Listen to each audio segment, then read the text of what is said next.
Cut to Naira, Striker, and the wolves who are walking through a fog. They stop. Naira takes a deep breath and sighs. Do you smell it, Striker? Smell what? The overwhelming Imagine energy. It smells just as it did in the Mirror Lakes. A little sweeter, yes, but it's Imagine nonetheless. How can you smell Imagine? I've lived in it for most of my life. The spirits of my ancestors lived in it with me. They spoke to me, taught me secrets. I know how to bend it, shape it into whatever I most desire. Here, allow me to demonstrate. Geistesgattering! There's a loud rumble as Naira is enveloped in a dark, wispy aura. After a moment, the aura collects itself into her heart and fires itself into the fog. Soon, the fog turns into a thick, black smoke before quickly dissipating, revealing a small cave. Cut to Soren and the others, who are racing across the land when the smoke blows past them. Whoa, what was that? Nothing good. Come on. They hurry onwards. Cut back to Naira, Striker, and the wolves. They head into the cave and begin to make their way down into the tunnel. All this time, the source of ultimate power was down here. It's hard to believe. Indeed. But tell me, Naira, what do you get out of helping us? Revenge, of course. The Guardians took everything from me. My beloved Claude, little Nyrok, I will make them pay. My lady, is there anything that you require of me? No.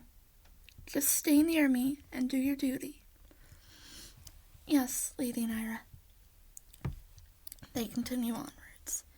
Meanwhile, the wolves and guardians approach the tunnel when Madame Plunk and Doc Finebeak arrive. Soren, everyone! Madame Plunk, Doc, what are you doing here? Is everything okay at the tree? There is a situation that needs your attention, but have you found the book yet? We're working on it. What happened at the tree? Nothing urgent. Madame Plunk is correct. The book is the priority. Right. They step into the cave. The wolves sniff the air. They were here. We have to hurry. They race down the tunnel. Cut to Naira and the wolves. They reach a large, expansive pool of water that is illuminated by the moon above. This is the pool spoken of in our legends. The water is said to grant immense power to any who drink it. We would be able to defeat the wolves of the Watch and take control of the beyond. Indeed.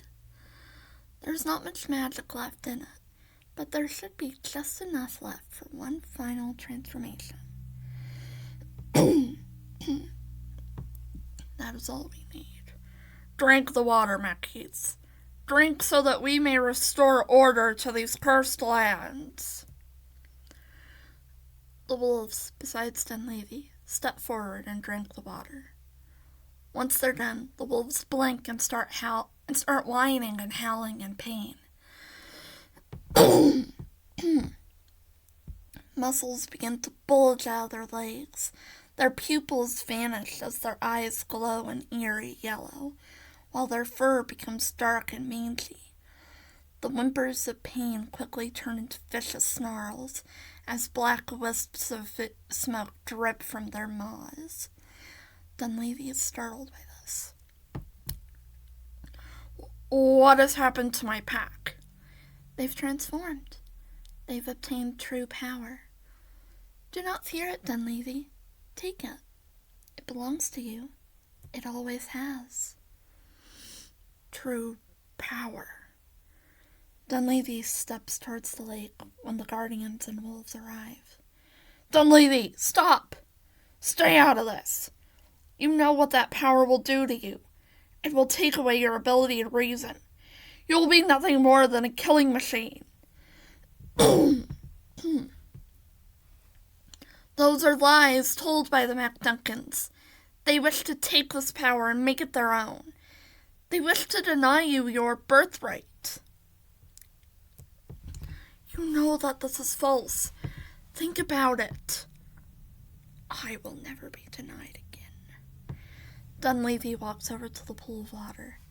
Hamish snarls and leaps forward, only for one of the firewolves to lunge forward and pin him down.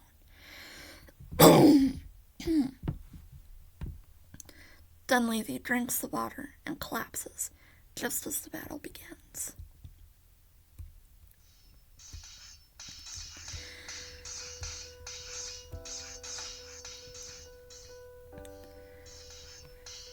Cody starts the battle by releasing a sonic roar, knocking away the wolf who had Hamish pinned down. Corinne then slashes the wolf in the face while Eglantine plunges her talons into its back, killing it. Behind her, a direwolf lunges at her, but right before she's hit, a watchwolf leaps forward and smacks it into a rock. The direwolf quickly stumbles to its feet, its eyes glow an unnatural green that cause Eglantine and Corinne to freeze up. What's happening?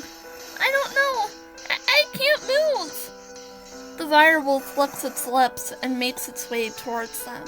Hamish lunges forward, clamps his teeth onto the direwolf's leg, and tosses it into a second direwolf, allowing Madame Plonk and Doc to slice into the enemy's faces.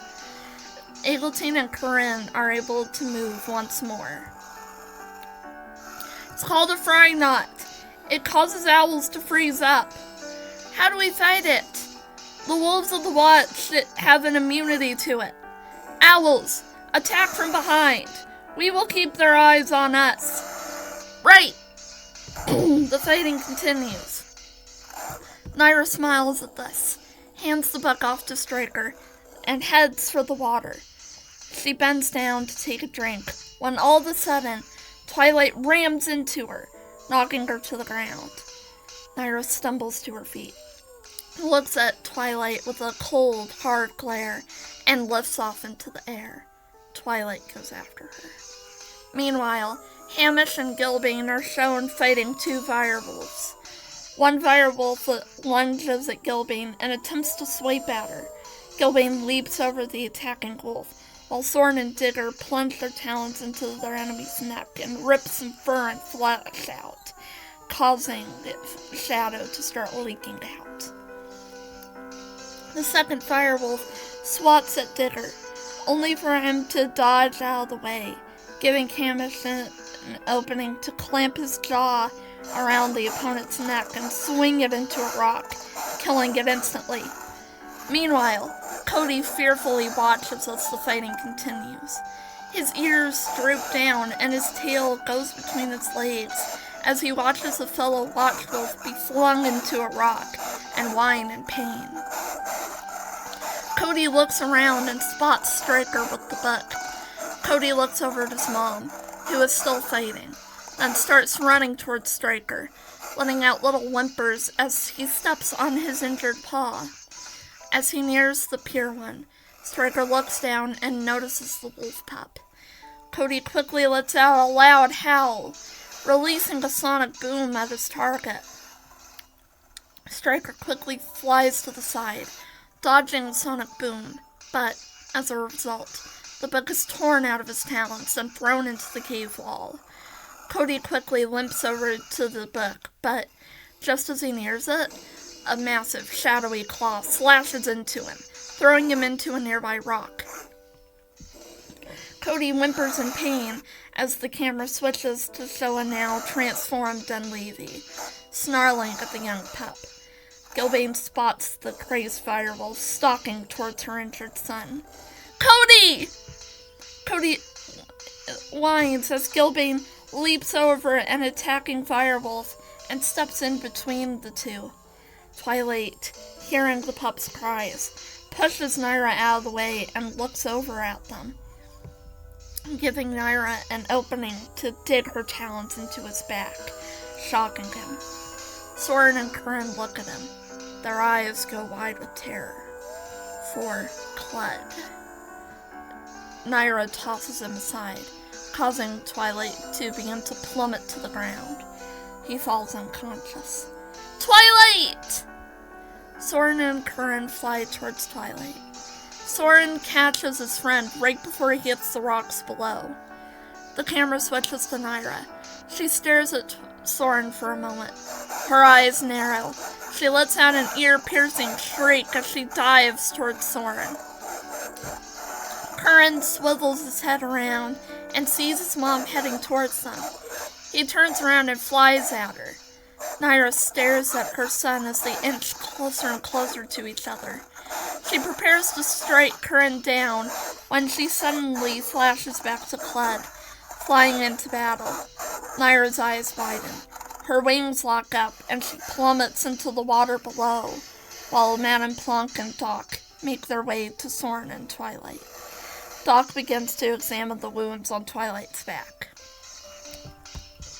Doc, is Twilight going to... He's bleeding a lot, but it doesn't look as though the wounds are too deep. Clive has shown me how to treat some injuries.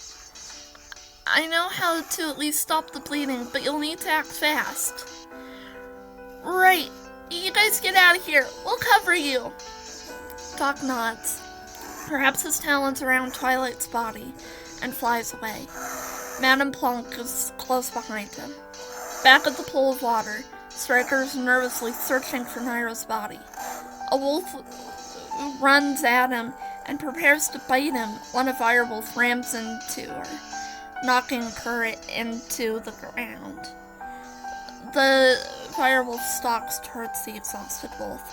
Black shadows drip from its mouth as it prepares to lunge at its victim, only for Cody to release a sonic howl that sends the enemy flying into the air, allowing Eglantine to dig her talons into its stomach as Naira resurfaces a few feet away from Striker and wades over to the pool's edge.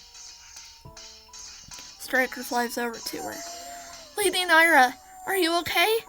Naira pulls herself onto the rocks and starts coughing. Striker, get me out of here. Striker nods, picks her up, and flies through the tunnels. Digger and Soren attempt to follow them when they hear Gilbane whine in pain. The duo look and see that Dunleavy has Gilbane pinned down and is about ready to bite her. When Cody releases one final sonic howl, sending Dunleavy flying into the pool, Digger and Soren watch as the final firewolf scrambles to get out of the water and struggles to his feet. Once he gets back to his feet, Soren and Digger quickly zip forward and plunge 2 rocks into Dunleavy's side. He howls and screams in pain as the black smoke spurts out of him like blood before collapsing on his side. Dunleavy continues to whimper and twitch in agony. Wolves and the remaining guardians go towards them, and they stop as Gilbane silently walks over to the dying firewolf. Dunleavy's pupils constrict as he watches her hover over him before finally chomping on his neck. Black smoke spurts out. Dunleavy lets out one final whine before finally becoming still. After a moment, Gilbane releases Dunleavy and stares at his lifeless corpse before slowly turning around to see where Cody lies. The camera slowly pans from left to right, at first just showing Cody's body alone. Then, as Gilbane's body passes over Cody's, we see a spectral wolf alongside what appears to be a spectral Cody. Gilbane mournfully takes a few steps towards them before stopping. She lowers her head and closes her eyes. The older spectral wolf then walks forward and places his head against hers. Cody runs in between the two and playfully swats at the air while whining, causing the duo to smile. The spectral wolf gently places his head on her neck, then slowly pulls away. He gives her a small nod. Gilbane nods back at him, then lowers her head and nuzzles Cody once more, before gesturing for him to follow the other wolf. Cody looks over at the wolf, who is now waiting at the cave exit, then back at his mom, and lets out one final whine before running up to the other wolf. The pup nuzzles the wolf. They look at the others and let out one final howl, prompting the others to howl in response. Cody and the wolf then walk down the tunnel as they fade away. After a moment of silence, Gilbane flies up to Gilbane. Gilbane, Gilbane shakes her head and begins to walk down the tunnel. The others somberly watch her leave.